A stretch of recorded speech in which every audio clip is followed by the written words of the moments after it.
Okay, so in the second part of this video, we have what we're gonna focus on the pulmonary ventilation, okay?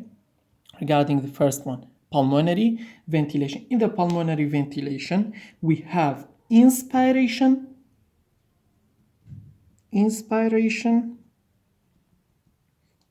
okay, and what? And expiration.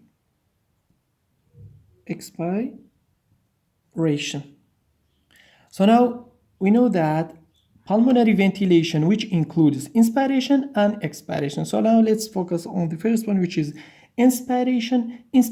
Normal inspiration is an active process, okay? Is an active process. The lungs can expand in two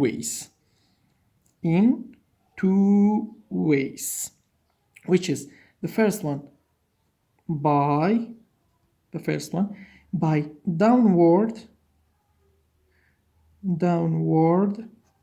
and upward movement. Okay, this is the first one. The second one, we have what? We have by rising the rib cage. Okay, so let's focus on the first one, which is by downward and upward movement of the muscle of diaphragm, supplied by what? By phrenic nerve, as I mentioned in the previous video about the anatomy. Okay, so the downward movement of diaphragm accounts for what? For 75% of the change in intrathoracic volume during quiet inspiration. In inspiration, contractions of the diaphragm pulls the lower surface of the lungs downward, okay? While by rising the rib cage, we have what? In natural resting position, the ribs are extended forward and downward, thus allowing the sternum to fall backward toward the spinal column, okay? But when the rib cage is elevated, the rib is projected directly forward so that the sternum now also moves forward away from the spine, okay? Making the anteroposterior thickness of the chest greater during maximum inspiration, okay? So the forward movement of sternum account 25% of the change in an intrathoracic volume during quiet inspiration. The muscles for rising the rib cage, muscle of inspiration, are external intercostals and what? Sternocleidomastoid and scalene, okay? So let's write down the muscles. As I said, we have what? We have external intercostals, okay? And sternocleidomastoid and what? And scalene. Okay, so at rest, adequate ventilation can be maintained by what? By diaphragm or external intercostal muscle alone. Okay, so now let's focus on the first one. The second one, we have expiration. Normal expiration is a passive process, while, as I said, in inspiration is active process. Okay, so in expiration, the lungs can be shrinked or contracted by two ways. The first one, we have relaxation of diaphragm and the inspiratory muscle.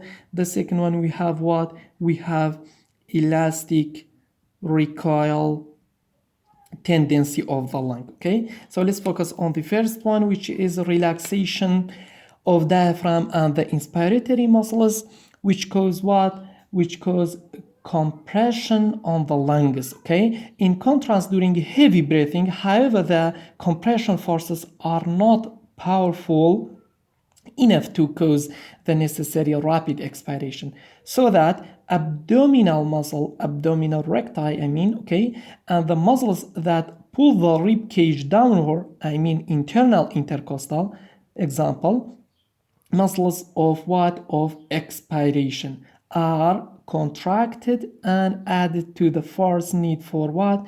For rapid expiration. Okay, and while the second one, we have what? We have elastic recoil tendency of the lung. Maximal expiratory pressure is achieved by fully contracting the expiratory muscles, okay, with the lungs fully inflated. I mean, fully contracting the expiratory muscle with the lungs fully inflated, okay, and the glottis or airway closed, okay. So forced expiration against a closed airway is termed what? Is termed as Valsalva's maneuver, okay. Valsalva's maneuver, let's write down here Valsalva maneuverant, okay, is commonly performed when lifting heavy object or when defecating, okay. So as lung volume decreases, the maximal achievable expiratory pressure decreases as well. Okay, so let's focus on the elastic recoil tendency of the lung. In the elastic recoil tendency of the lungs have a continual elastic tendency to collapse and therefore to pull away from the chest wall. This is called the elastic recoil tendency of the lungs. Okay, and it is caused by two different factors. The first one, we have what? We have the presence of elastic fire, presence of what? Of elastic fibers. And the second one, we have what? We have the surface tension of fluid lining the alveoli. So the first one, we have the what? We have the presence of elastic fiber throughout the lungs, which are stretched by lung inflation and therefore attempt to shorten. So they account for about one third of recoil tendency, while the second one, which is the surface tension of fluid lining the alveoli, which is more important, account for about 2/3, okay, account for about 2/3 of the what? Of the recoil tendency, and causes a continual elastic tendency for the alveoli to collapse. So the surface tension is caused by intermolecular attraction between the surface molecules of the alveolar fluid, that is, each molecule pulls on the next one. So in the last part of this video, we have what? We have the role of surfactant.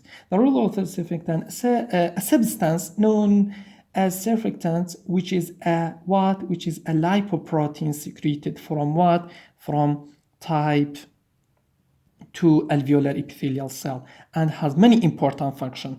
One of these is what? Is it reduces the what?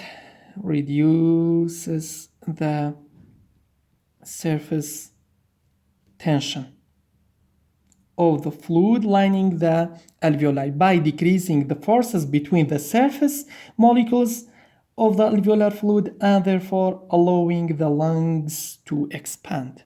The second one, we have what? We have surfactant also play an important role in what? In stabilizing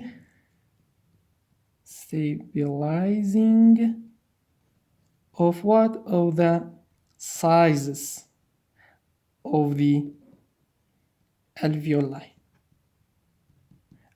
okay. The third one, we have what? Surfactant is also play a role in what?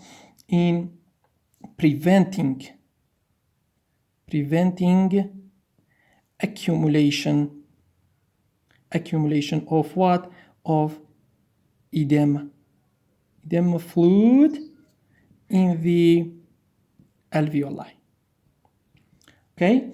On the other hand, in the absence of surfactants, the average surface tension force may become as great as what?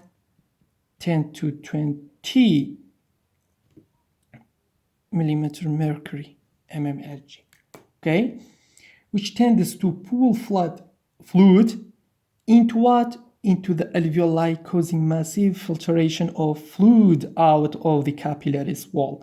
Into what? Into the alveoli. So thus filling the alveoli with fluid, causing severe pulmonary what? Edema. Pulmonary edema. Okay, so this is all regarding part 1 and part 2 respiratory system physiology, and wait for the next video in order to be covering respiratory system physiology, inshallah. Thanks for watching this video. Hope you get a benefit.